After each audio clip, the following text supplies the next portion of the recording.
Kravitz. If you have not followed his Triple H horse racing podcast, you're missing out. It's one of the best podcasts in the country.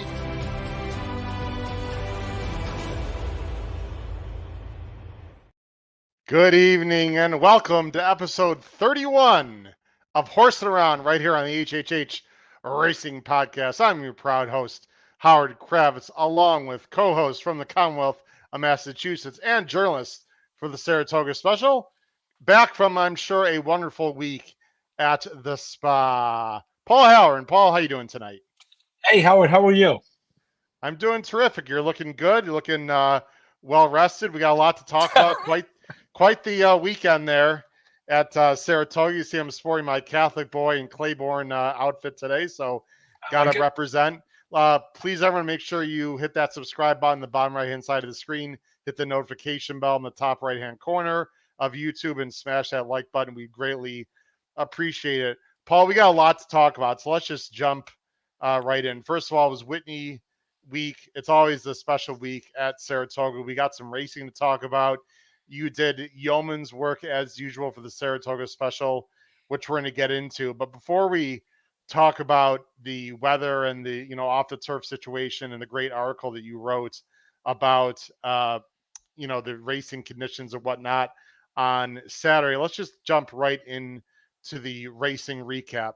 Big story, your guy Billy Mott and Junior Alvarado. We talked about it Thursday night on the show. By the way, tip our cap to our good buddy Pete Visco, who had Arthur's ride on the show. I wasn't a full believer, but I'll tell you what, he made a believer out of me, and I'm sure you now, as we go ahead and bring up on the screen the results of this year's 2024 Whitney. Arthur's ride paid $15.80, completely ran them off their feet, including the heavy favorite National Treasure. This was an eye-opening performance, Paul, and one that everyone needs to take note of. Yeah, Howard, I got to tell you, I had Arthur's ride. I wish his post position were a little better, and I would have had him for a lot more. I know I was only on the show for about 5 minutes last Thursday, but I think I mentioned I had a conversation with Junior. I forget what day it was. It was probably Wednesday or Thursday morning, and that was his only trepidation. As a matter of fact, I believe he said something to the effect of, if I had a better post, I would think I'm halfway to the winner's circle. So, now having said that, not only is the post an issue, but for the type of horse he is, he's got to go to the lead. And I certainly thought his way to win, Howard, was to just track National Treasure. I just assumed National Treasure was going to go. I will tell you one thing. For $1 million race, at the first turn, that race was over as a race can ever be. There is no way that horse was getting caught. My thing was, can he get to the lead? Once he got to the lead, it was a very enjoyable race for those of us who had him, because that was the question. Can he get over from there? Junior, as you said, that was his plan. He really wanted to go. That's really not Bill Mott's favorite way to do things, Howard, as we saw with Batten Down and the Jim Dandy. But I think he kind of must have given Junior free rein to give it a go, and it was just a great ride. And as I say, the race is going to be over in about a 1/16 of a mile from where you have it right now. Skippy Longstocking, who's right here, Paul, was quarter horsed out of there. And, yes. Junior was very aggressive also. He's just faster. The one question I have, and we'll talk about National Treasure in detail after we finish our Arthur's Ride conversation. It seems like we say this every week. I don't understand the plan with National Treasure. Now, Flavian is unbelievable, and he's had a fantastic meet. I think he's only 2 behind Irad right now in the standings. Could very well win the riding title. I don't think that's completely out of the question. I guess he was riding to instructions, but if I was Pratt/Baffert, I'd be riding the hair off of National Treasure early. And sure, he was forward, but he wasn't really ridden hard. And it's almost like they figured, okay, we'll just stalk in behind. But National Treasure, I don't think, wants to take dirt in his face. And it's pretty clear he has trouble passing horses. I was just surprised that National Treasure was not up closer. I guess you just got to tip your cap to Arthur's Ride for being that much faster. But I thought it was a little bit weird, Paul. Well, and to make your point further, Howard, if you look, all the National Treasure was really ahead of all the horses around him. It was, the 10 and 11 from the outside. So seemingly, if you look at right there, he's got a clear path right there, and he's got to get up into here, right? You see where the curve? I mean, he's got to get up to here. You would think. He was taken back. I mean, he's not really being ridden here. I mean, I think crazy. I think, Howard, there was some skepticism. Arthur's Ride put up a 111 in that allowance on Belmont weekend. Track, did the track move him up? It was speed favoring, and I think it's reasonable to question, can he do it again against this caliber field? Again, my question was one, can he get the trip? I watched that allowance race. He won by like 12 and a half. Junior had said, now the other thing with Arthur's Ride, Howard, the race at Churchill, he really did not move a muscle on a off track, which is also, if you were looking for a second bit of trepidation, he ran 7th by 23 in the slop at Churchill. And I spoke to Junior about that when I was up for the Belmont. He said he didn't like it. This, though, Bill Mott pointed out, Howard, this was a different track. They had sealed this thing. They woke up to the weather.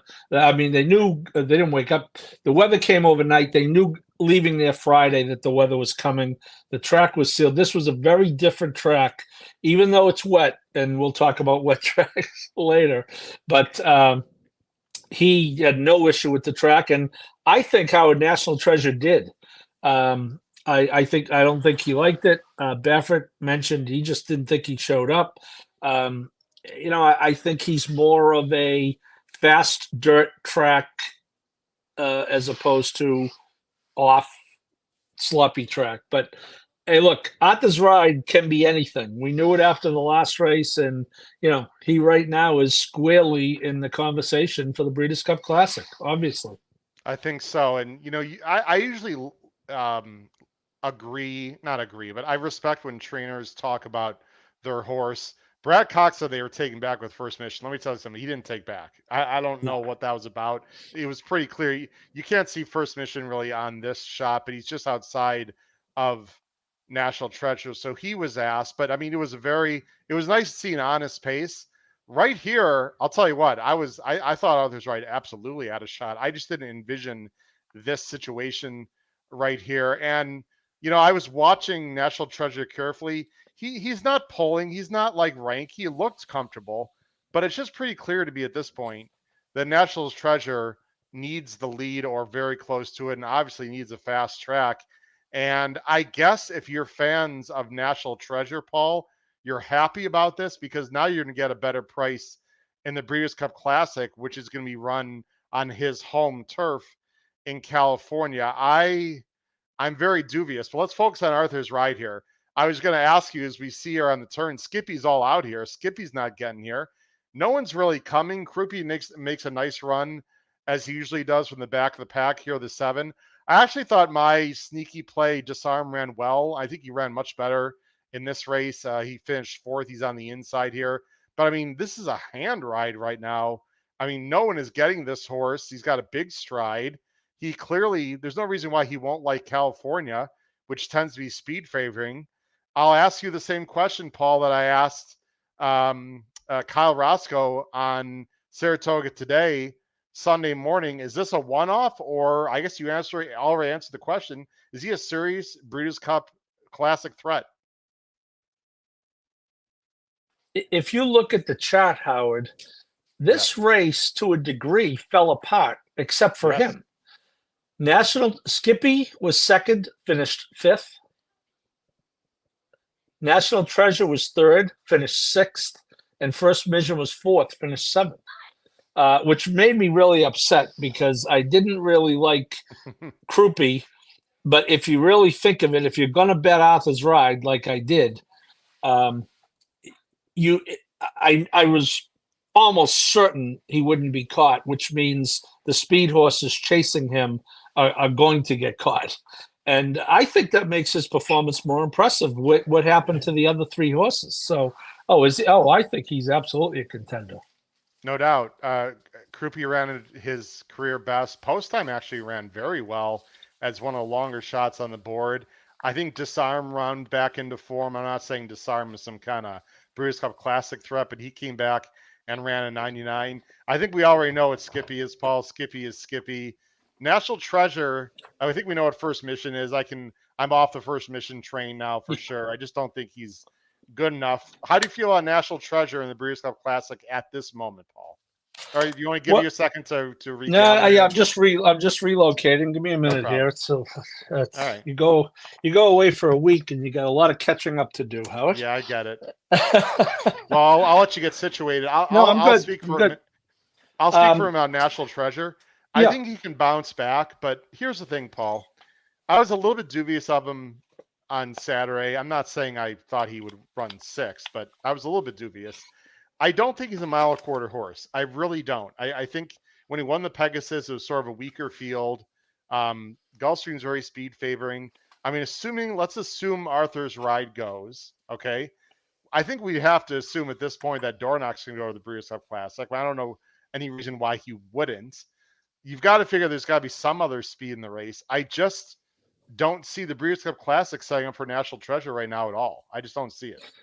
Yeah, I feel a lot differently about him than I did. I honestly, going into that race, I thought he was a legitimate contender. And, again, you got to be careful. Don't toss horses to the curb based on one bad race at Saratoga.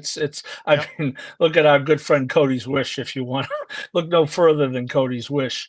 I think the fact that the Classic is out west on his home turf, obviously he could be very formidable in the dirt mile. He just about beat the horse of the year in the dirt mile last year, but I'm not so sure. It'll be interesting to see what Bob says. He was quoted as saying he just didn't show up. So if he looks at it as a one-off, then he could be there.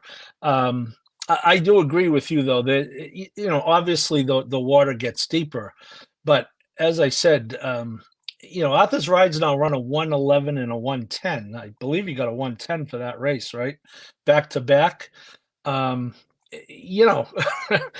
He may be value. Although Bill says he's going to run him in the Gold Cup. I don't know if you saw that story, but he told the owner that he was going to run him in the Gold Cup, but he had a prep race in mind, and the owner said, "What's the prep?" And he said, "The Whitney." So, we know Howard Mott does not put horses in spots where he doesn't think they have a legitimate chance. So the fact that he entered him, I just wish he had although remember he had the 9 post position by the time they started, which is different than the 11 because there were 2 scratches.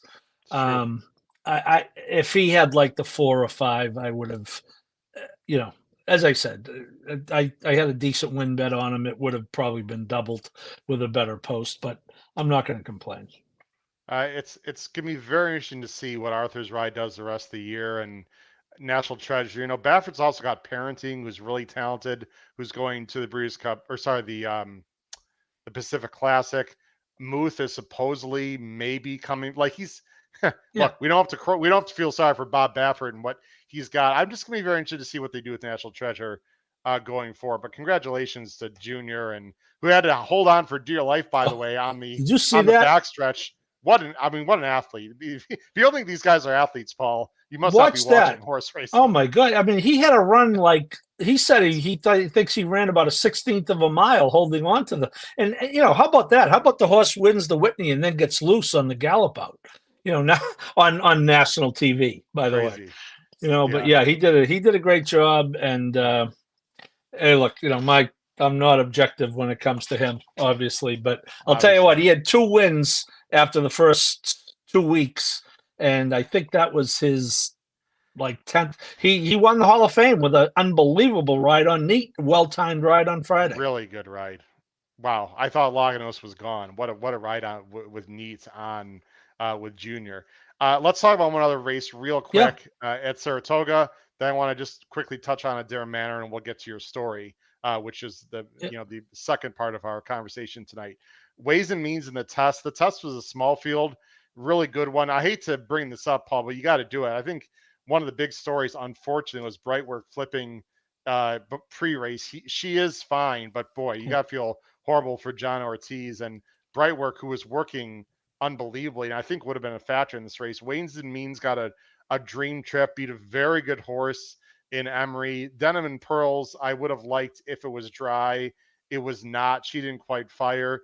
Ways and Means is a threat, I suppose, is a threat for the Breeders' Cup Distaff, but I personally would like to see this horse in a few months run in the Breeders' Cup Filly and Mare Sprint. I don't know, you're shaking your head. Yes, Paul. This is a very talented 100%. horse that you and I have liked all along, to be honest. To quote our good friend Kyle Roscoe, 100%. I can't imagine. Well, I look at, Chad's the CEO of Chad Brown Incorporated, but I mean, I think this horse, why would you, it's the same distance, 7 furlongs. Why would you do anything but put this horse in the Filly and Mare Sprint? I was with you, Howard. I think that was the race you guys were talking about when I popped on Thursday. I liked Brightwork. Unfortunately, Brightwork acted up in the paddock and fell, hit the ground, which I believe is an automatic scratch in New York. The horse was fine, a couple of scratches, but to show you the ups and downs of this game, Howard. Now, poor John Ortiz, Brightwork does that. John Ortiz had a horse break down in training Sunday morning, about 14 hours later. Okay, and I believe did not make it.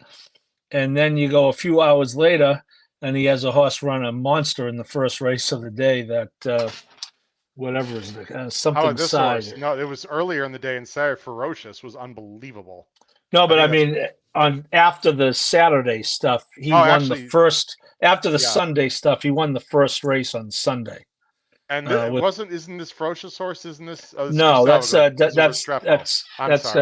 Yeah, they bought that. That's Gustavo. That horse was unbelievable. Yeah, he won the first. John Ortiz won the first race Sunday morning. Sunday, right? Yeah. Yeah. So he had a very up, but yeah. So I Brightwork probably wouldn't have beaten Ways and Means. It probably saved me money because I was going to bet Brightwork, but. As you said, she was working great. I like that post at that distance, and we know she loves Saratoga. And as I think I said in the show, her only 2 bad races were 2 turns. She's a classic 1-turn horse. So there's our friend Jim Pillars. Yeah, great to spend some time with him last weekend. Let's get some comments. Arthur's right. I'll raise a couple bars better than National Treasure ever ran. Can't argue it. And you'd like to think. Actually, they both have every right to get even better. But I mean, I just like seeing 110, 111. Like that's real Breeders' Cup Classic buyers. We just don't see. It just doesn't seem we see real fast dirt or route horses anymore, Paul. It's just sort of a damn shame. Although I think a horse called Flightline sort of put that to bed a few years ago. But I mean, on a consistent basis, right? It just 100, seem to happen. Let's see here. I'm just reading. Oh boy, here's the W word. There is a storm right now. I have not seen the long range forecast. I haven't looked yet, but let's hope that doesn't come to fruition. I've had about enough of weather for a couple of lifetimes after last weekend. Sure. But it is what it is. It's played outdoors. Let's talk quickly about Adare Manor. I'm not going to bring up any replays or anything, but Adare Manor wins the Clon Hirsch with a 98. Paul, I'm going to say it. I've said this many times. I feel like I know this horse very well. Some horses you just don't know what to do with. Others you feel like you do. Adare Manor is going to be. She's going to run the Breeders' Cup Distaff in California. She's going to be second or third choice, 5-2, 3-1, and she's going to crap the bed. And you know why? She's just not good enough, Paul. She beats up on weak competition all the time out there. I know Scylla was out there, and I like Scylla. And I actually thought Scylla had a chance to beat her. I give Adare Manor credit for beating Scylla, but other than Scylla, there just wasn't much in there. Adare Manor is a horse I love to own. I'll be completely against her again in the distaff. I don't think she's going to beat your randomize. And I don't know. There's got to be some others I can't think of off the top of my head. I just don't think she's good enough, and she's going to be bet a lot. I call her the old takeout reducer. That's harsh, but in the Breeders' Cup Classic, that's what I'm going to call her. Well, I will this say time, this, sorry, Howard. As far as she was impressive in that she did not have a good trip. You know what I mean? I tried to beat her in the race, of course, and if I were drawing it up, it went pretty much according to plan. I played pretty mischievous and Scylla, so it didn't go according to plan once their Manor got loose and just ran them down. Yeah, I get it. I'm not ready to call Scylla weak, by the way. I think Scylla's a real horse. Shipped across the country and ran pretty well. But, as you say, there's going to be a lot of horses shipping across the country in another couple of months. Rodney thinks she's better than she was last year. Look, I will be betting against her, like in a pick 5. Who knows? We got 3 months to worry about it. I'm really disappointed pretty mischievous, Paul. I've always liked her a little bit. I don't usually bet. I didn't bet her a lot last year, but I know you were a big fan of her. It's just amazing how horses, especially fillies, just don't always progress from 3 to 4. Yeah. She's just very mad right now. It's sort of disappointing. Yeah, I really thought, one of the reasons Brendan shipped her was, to try to get some pace in a race, which he had a hard time getting on the East Coast. But boy, I'll tell you, watching her win that Oaks live just left such an impression. She just was so impressive that day, and she's really never run back to it since then. She's really never duplicated that race. Good horse, very good horse. Actually, just at this point, not a great horse. I would agree. We already talked about Ferocious, who ran a 95. First time starter for Restrepo, was awesome on Saturday.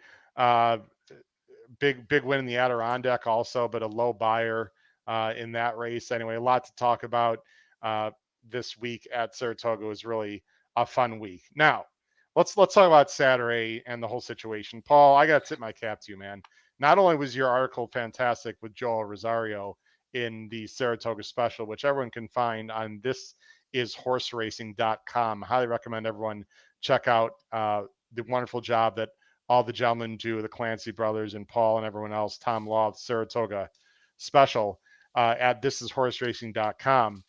You exclusively talked about and wrote an article that I'm going to show right now on the screen about the situation with the surface switch, taking everything off the turf and switching it to dirt. Now, look, it's just it's like stewards, right?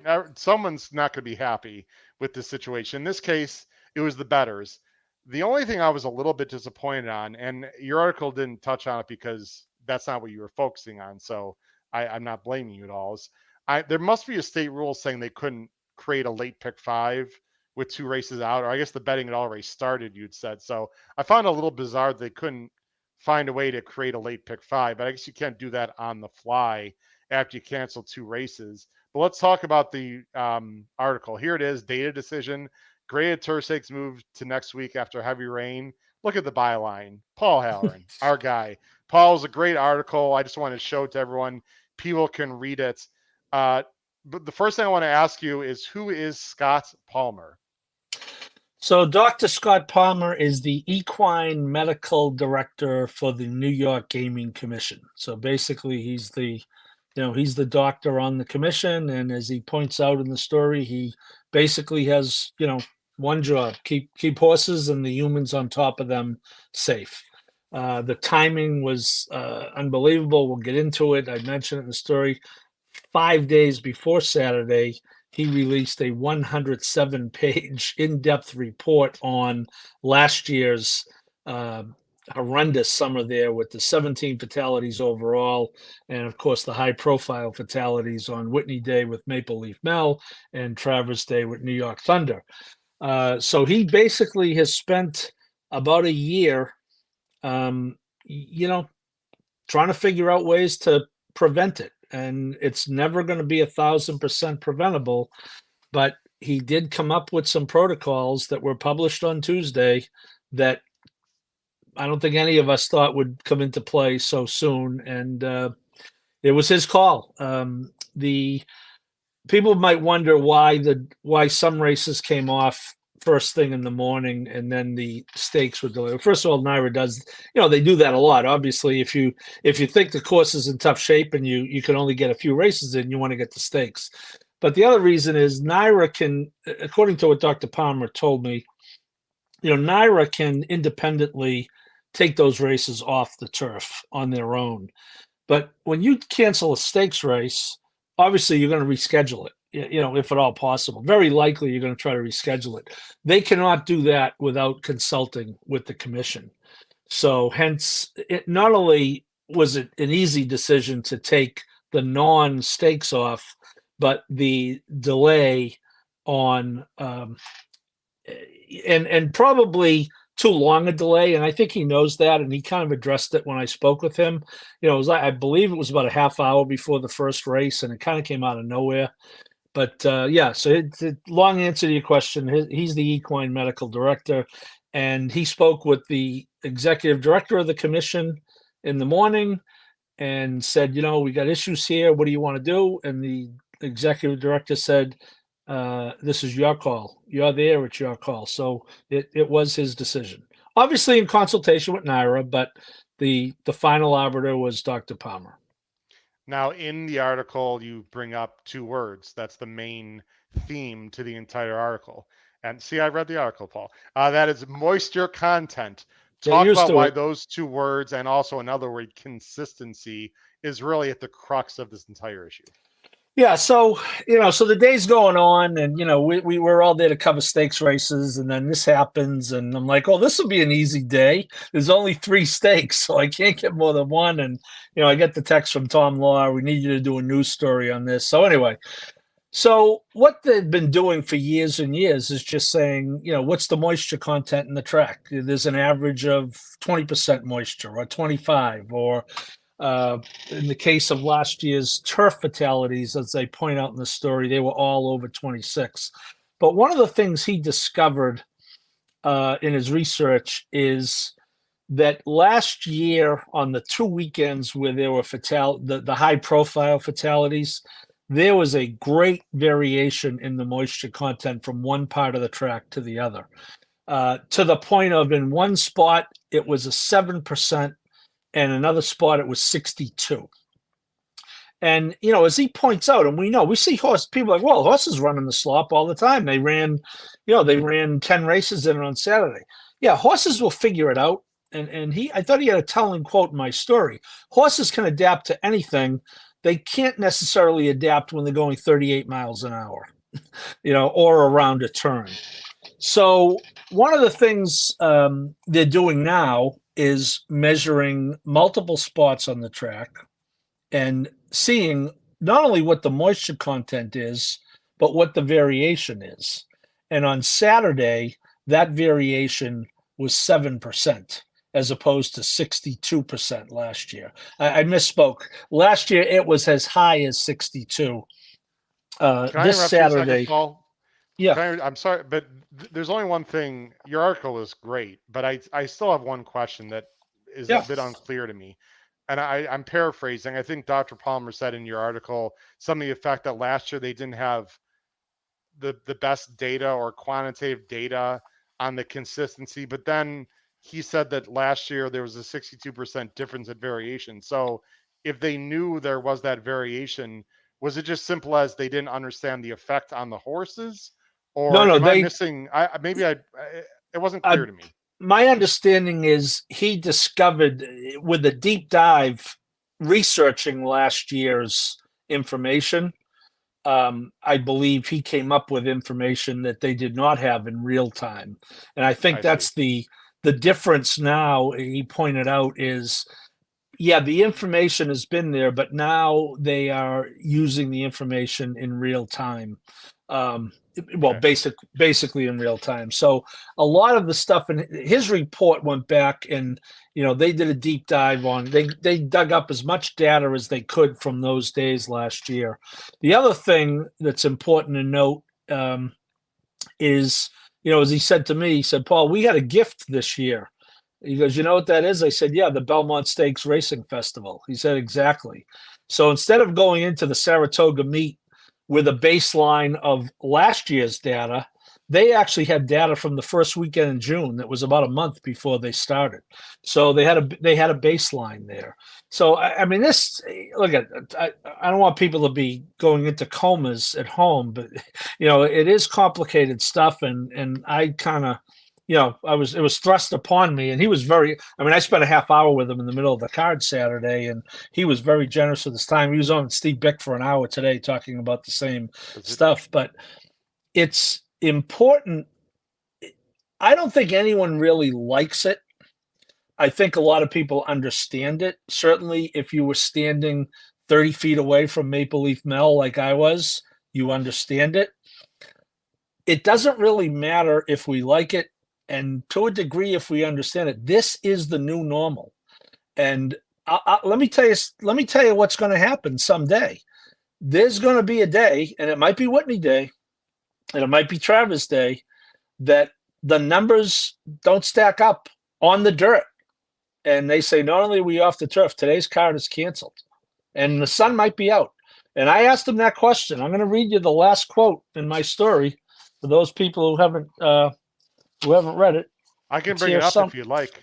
It's here. If you go to he said, when it comes down to making these decisions, I'm aware of the business implications. I'm also aware that somebody has to stand up for those horses.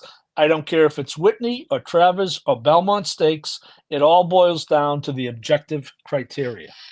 So, again, I'm not asking anyone to like it. I think it would behoove people to understand it. And you best accept it because this is how it's going to be. And if those numbers on Saturday on the dirt, there was actually, you talk about the difference, Howard, between moisture content and variation average. There was more moisture on the dirt Saturday than there was on Whitney Day last year, on average. Mm-hmm. However, when they looked at those variations, they found that the difference between the lowest point of moisture and the highest was only 7%, where it was 62 last year. Yeah. So, I mean, I think that's easy enough to understand, right? No doubt about it. And again, they can't get those dirt readings on the day of racing until after 10 o'clock, because what happens up until 10 o'clock? They're training on the dirt. Right now, they put the dogs out Saturday. They were 25 feet out during training. They had the turf in the morning. Did they train Saturday morning on the dirt? With the dogs out, yes. On the dirt, yes. So I guess this is a logical question. If it's unsafe and they don't know what's going to be like for the afternoon, then how could they run it? How could they train in the morning on it? Well, that's a fair question. As I say, they were training on the part of the track they weren't going to be using during the day. I think they were compiling the numbers. Again, look, I'm not a spokesman for the commission. I'm just trying to report this stuff. But interesting. He made a point to say, that he did tell me that. He said they put the dogs out, and of course, as they don't train on the turf. On the main track, they train on the Oklahoma, and we'll get to that later. That led to a high-profile defection. But so again, another thing he gave me, Howard, and I didn't have room for it. I figured 1,200 words was enough. He developed about 8-9 years ago the heat index. So they have, what a heat index is: heat plus humidity. In New York now, if it gets to 100. They meet with the jockeys, with the trainers, and they say, okay, we're going to take all precautions, ice, water, etc. If the heat index gets to 105, done. And I think it might have happened a couple of years ago. It happened at Belmont. He told me one day it was 85 at 11 a.m. And 10 minutes before the first post, it got to 106. And, of course, now everyone wants to shoot him because he cancels racing with 10 minutes to go. So, again, don't have to like it. Don't even have to understand it, but you do have to accept it because that's where we are. And look, I'm a bettor too, Howard. I looked at my numbers on Saturday and go, geez, my Whitney Day handle was about 1/3 of it was last year. Well, you know how many pick fives there were supposed to be Saturday, Howard? How many? I'm guessing 4. I'm not sure. 5. Wow, really? Ooh. I was joking with my good friend Tom Sawfish, who was in the house with me. I said, Tom, they're going to have today, because we went 4 for 5 on Friday. I said, today they have a special promotion. If you can go 4 for 5 in all 5, they will refund your bet. But so, yeah, it's not good for the bettors. But I think all the horses came back Saturday. We had the Whitney. Is it disappointing to lose those turf stakes? Is it disappointing to lose, Diego Velasquez, who I think is a superstar, who I think would have been very difficult to beat in the Saratoga Derby? Yes, but again, understandable. I did speak to Aidan O'Brien also on Saturday, Howard, during the meet. He was good enough to return my message because I wanted to know mainly, was he going to keep Diego Velasquez here for another week? And he said no. And one of the reasons was they couldn't train on the Oklahoma turf on Sunday.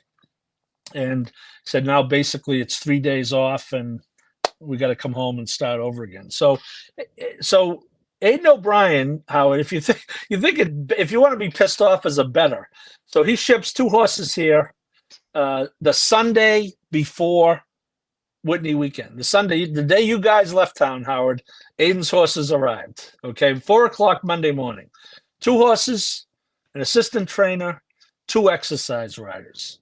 They train on Monday and Tuesday and Wednesday and Thursday. No problems.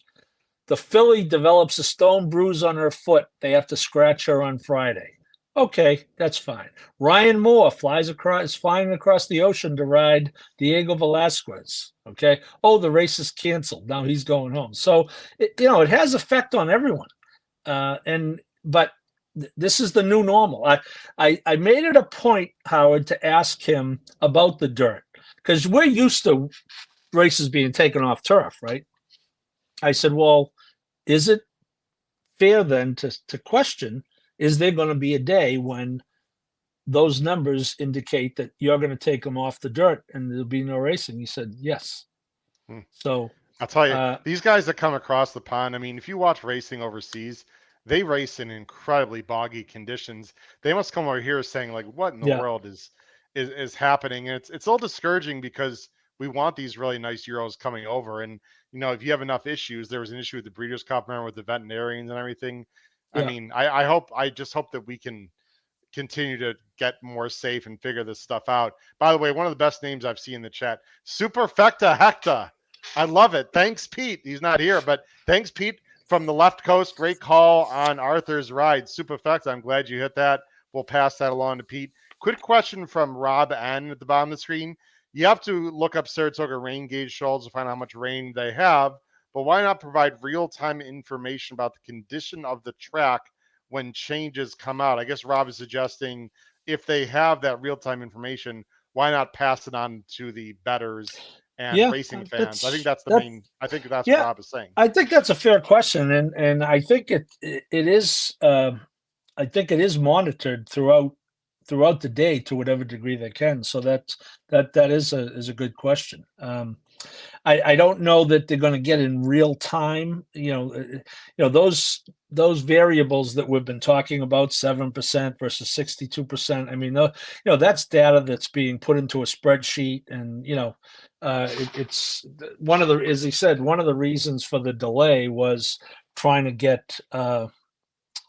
I think Jeff Amster is right about that. I think I mentioned that in a text to you. Do you want to just read that real quick, Paul? How the announcement of the cancellation of the 7th and 10th races was made at noon. I think it was closer to 11:30 because first post was noon. But anyway, at that point in time, it would not have been possible to reprogram the computers to accept a recreated menu. I think that's true because certainly betting had opened, and not everyone's a lunatic like me and waiting till 3 minutes to post and the pick 5 to put it in. People. Now you're dealing with refunding some people and not so that's a guess. I don't know what. Well, I guess with Arthur's ride in it, you would have won the 14 if you like the 14 in the last race, like my friend Bob Mullins did. Maybe it would have been a good ticket actually. The only shot they would have had was 8, 9, 11, 12, 13. Right. Right. That's what I thought they were going to do. Don't worry, Paul. I found plenty of ways to lose money this weekend. Look, I talked on the show one of the things I pride myself on, and we all do, is transparency. When we score, we're going to let everyone know we're going to crush it. When we're bad, we're bad. I was horrible this weekend. I was just absolutely awful. I lost bets any which way possible. I even went out to the left coast and lost at Del Mar. I mean, it was just one of those weekends for me. It was a bad betting weekend for me, but that's the way it goes. I don't usually like betting wet tracks, Paul, and soft turf. Now I know they didn't run on the turf, but just weird stuff happens on wet tracks. And but congratulations to Bob Mullins with Phineas Fogg, I believe, won that last race, and I think it was 9-1 or something. So anyway, we really appreciate all the intel, Paul. I think it's important to educate. We can have show after show about handicapping and who we like, but this is important evergreen information to think about going forward. And I don't mean to, hammer this home week after week, but I'm just going to say it again. If you have synthetic tracks, these races would be able to be run on very safe synthetic surfaces with 9-10 horse fields, and it would have been exciting racing. I know that's controversial to a lot of people on the chat that don't like synthetic. I know you're not against synthetic that much like me, so when they're going to put on synthetic at Belmont, I have no problem with that. Yes, we don't want, necessarily races scheduled for synthetic, but I was watching Gulfstream a little bit yesterday just because, yesterday because I was betting, because that's what I do. The Gulfstream turf right now looks fantastic, and it is hot as hell down there. It's the middle of the summer. Why does it look good? Yes, they didn't run on the turf for a while, but also because they're running some of the races on the synthetic, and usually their turf at this time of year, Paul, looks awful. It looks great. So again, people can be upset with me and not like it, and that's fine. I can take it. But just imagine, let's just say Saturday's card, Paul, just for just for shits and giggles, was at Belmont and the weather was like it is. You could have run those really nice turf races on a synthetic if they chose to do so. And I'm not sure they would have switched to the surface. Maybe they would have canceled anyway. But I wouldn't mind seeing a real nice Saratoga Derby or a Lure 10 horse field on a good synthetic. That's just my opinion. I think, again, Howard, I don't know how much it matters what we think, because that's coming down the pike. Belmont's going to have it. That 107-page report that I referenced that Dr. Palmer did, which is on the New York State Gaming Commission website, he kind of recommends that they put one at Saratoga. Now, the issue with Saratoga is with the two turf courses, there's not a lot of room at the inn. I recommended we were trying to add some levity on Saturday. I said, well, they could make the Oklahoma synthetic and we could all go across the street and watch those races. I mean, I suppose they could change the inner to synthetic, but I have a feeling, I won't say never. I just don't see them doing that. But again, Paul, I'm watching the races. Who the hell likes watching 3 and 4 horse fields scratch off the turf? I just don't get it. Horsey Dave, look, I love our viewers. Horsey Dave, notice synthetics. They run very inconsistently. They do? Not that I've seen. I mean, sometimes it's speed favoring, but Paul, name one dirt track that's consistent. I mean, you're going to get inconsistencies no matter what, right? Anyway. Well, again, I think, Howard, it's coming. I certainly don't want to see, I'm not in the camp of we need all synthetics. We tried that once. Although, I was talking about Sunday morning with our other good friend, Dr. Jeff Moore, and he said, it might have been a case of when it came, it just came too fast, and they just try to shove it down everyone's throat. This nonsense about, you have to have it in by this X date. California overreacted unbelievably, but it's coming. And I just want to tell you, not only are you going to see, I think down the line, days where turf races are moved to synthetic, I think you're going to see days where there are some dirt races moved to the synthetic. Because if the option is to not run them, it's the same thinking as the turf, right? You either run or you don't run. So that's probably coming at you at some point. Not tomorrow, but at some point. I want to address what Marco Lou said and what Peter Appley says, and then we'll wrap up the show. Marco Lou, bottom of the screen. Would the European horses still run if they take a race from turf synthetic? Absolutely, yes. They train on synthetic. Some of the best horses run on synthetic there as preps. Like, for example, a horse like Lord North, if you're familiar with that horse, Paul, who is like a 7-year-old now, has won several $1 million, won the Dubai Turf. They run a race at, oh boy, not Kempton. I'm drawing a blank now, but they run the at Lingfield, I think. It's called the Winter Park Derby, or they run a big race in like March on the synthetic to prep for the races in Dubai. I mean, they have synthetic tracks in Europe all over the place, and they run on that exclusively in the winter. So absolutely, Marco, they would definitely run there. And Peter Appley says, but Howard, a number of the top grass horses might not stay in if it's on the poly. You're assuming everyone stay in. I don't know, Peter. That's a very good point, but synthetic is very safe and acts very much like turf. I would think they would, especially if Knight would decide to switch a stake race to synthetic, Paul, instead of canceling and running the following week. So they said they're not going to reschedule. I would think horses would run on synthetic, especially if they had it at the track and they were able to get over it in the morning if they chose to, right? Right. Well, let's say you got a 10-horse field. Okay. Well, let's say 3 of them still scratch. Well, you got a 7-horse field, which is doable instead of a 3-horse field. You know, like Linda Rice had a horse won the other day. That film star, that could have been the easiest winner in the history of horse racing. That Drew Coatney would have bet 197,000 on that horse. I mean, that horse literally could not lose in that scenario, right? And was less likely to win than Next. Good point. Oh, let's talk about Next. I covered that race yesterday. Go ahead. We'll talk on the show next. Can we please have this horse get it? Please go to the Jockey Gold Club. I realize that Arthur's Ride might beat that horse by 10, but shouldn't we all shoot for greatness, Paul? Like, I understand it's not my horse. They're probably doing right by the horse, but what's the point of beating up on the same horses over and over and by 15 and winning $125,000 stake races? Please send Next to a challenge. We all want to see it, right, Paul? Well, another shameless plug, but if you read my story in today's Saratoga Special, for those who think I'm up there carousing, Howard, I'm up there working. I walked from the paddock to the track with Michael Foster, the owner. I stood next to him during the race and obviously interviewed him after the race.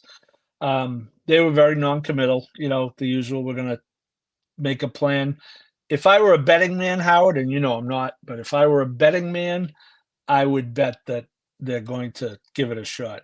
Because one of the key points to think of here, and Dave Grenig, excellent turf writer for the Daily Racing Form, asked, it was either the trainer or the owner or both, is, they're going to get to a point where one of these races isn't going to fill because no one wants to run. I mean, Naira rousted up 5 horses. There was one scratch. That was probably going to be a scratch all along. They need 5 in the entries. And then unfortunately Flavian Pratt had to pull up his horse. There he is. So, now you have a horse ready to run. And if the race doesn't fill, what happens? So I think the Jockey Club, which is at Saratoga, closing weekend, it's 1.25 miles. We know that Next likes every track, but really, what's the downside, right? You try it. It's kind of like, so let's look at Cody's Wish last year. Everyone said, well, he's a one-turn horse. He's a one-turn horse. He's a one-turn horse. But if you're Mott, you had to run in the Whitney, right? You had to find out. Now, I will go to my grave, hopefully not today or tomorrow. I will go to my grave thinking that the distance didn't get Cody's Wish beat that day. It just wasn't his day. However, if you're looking at objective data, as we talk about data all day, it didn't work out. So what did he do? He went back in the Vosburg, he cut back, and then he won the dirt mile again. So you could do it in reverse with Next. You can cut back, and then, the other thing with Next, Howard, and I put this in my story, is that horse has run 7 times on turf and won 3 of them early in his career. So if they want to kind of have it both ways, now I can't see going in the Breeders' Cup turf running against those monsters coming over. But my point is, obviously you have more marathon type options on the grass. And that's one of the things Michael Foster talked about, maybe go to Keeneland and run in there. So I think all options are open, but I would be betting that they're going to try something different next time. But I'll tell you, what a cool horse. Horse got a standing ovation as they walked him back down the front stretch to the Oklahoma. It just really, really cool horse. And it was also cool, the call at the end when Frank said, basically enthralling the crowd to applaud for Next as he's still running on the track. You don't hear that too often. I realized there wasn't really much to say in the race, but he said, like, let Next hear you as he, as he runs to the wire, and they're all applauding. I mean, you could hear it on the audio, through the telecast. It was just, I thought that was a cool moment too, Paul. It was cool. I got it was some cool. chills. I'm sure being there, that was a little bit cool. Yeah, That's pretty cool. I actually have seen that horse twice. I covered the Parks race. I think it's called the Greenwood or the Goodwood Cup. Yeah, I covered that last year. And that would be another spot. But do they really need to go and win that by 26 consecutive wins, Howard, by an average of more than 13.5? Yeah, he's a really cool horse. And speaking of cool horses, we end the show. There's some very cool babies that are right now being sold at the Fasig-Tipton. Yes. I see people in the chat, 3.4 million, blah, blah, blah. So it's going to be exciting to see some of the sales prices coming out of the Fasig-Tipton sale today, Monday, as we're filming, and tomorrow. And I've never been to a real horse sale yet. That's on my bucket list of things to do, Paul. I will end by saying one thing that I have done, and I'm very honored, as I sent out an email today. Hawthorne Racecourse has asked me to go on their live simulcast feed. So Thursday, I will be on their live simulcast feed with Emily Gullickson, hopefully giving out winners to everyone. So check me out on Thursday. Bet Hawthorne. It's a great product. They have some nice fields. I was always starting to go through the races, Paul, and taking copious amounts of notes to make sure I'm ready for my broadcast, which the races start at 3:10 Eastern on Thursday at Hawthorne Racecourse. Paul, anything else you want to add before we wrap it up here? No. I think I appreciate you, kind of switching gears. It is an important topic, and as I said, no one was grumpier than me on Saturday. I was saying, for Christ's sakes, I'm here to cover stakes races, not, write about. But you got to do what you're assigned, and I just kind of rolled up my sleeves, and fortunately, Dr. Palmer was very forthcoming and tried to wade through it all. I mean, I had 5,000 words worth of notes from talking to him, and try to kind of whittle it down to a 1,000-word story. But I think it behooves people to at least definitely to accept it, and preferably to understand it. I say we don't have to like it, but look at last thing on him, Aqueduct, Howard, between November 30th, 2011 and March 18th, 2012. So that's like 4 months, had 21 fatalities. They formed the New York Task Force on Racehorse Health and Safety. He chaired that. Okay.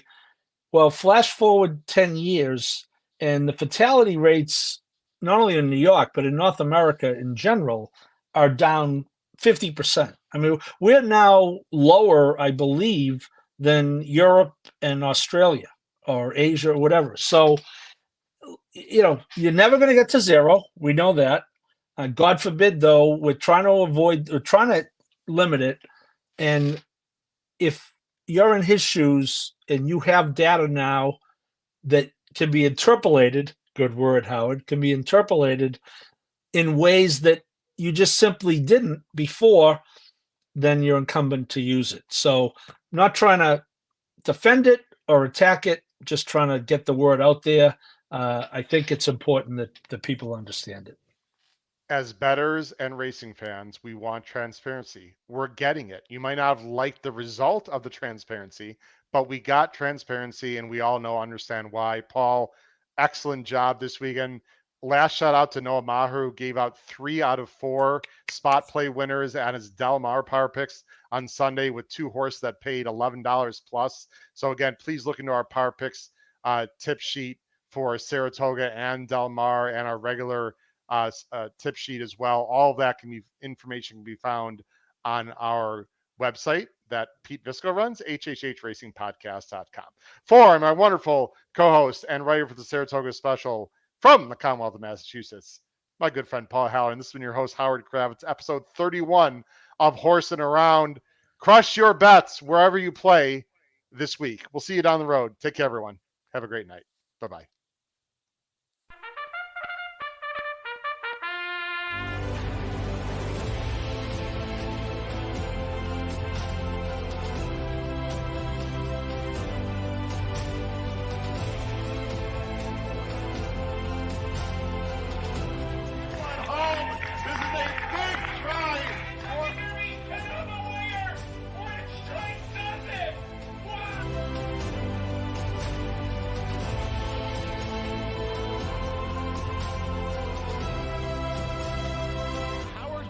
If you have not followed his Triple H horse racing podcast, you're missing out. It's one of the best podcasts in the country.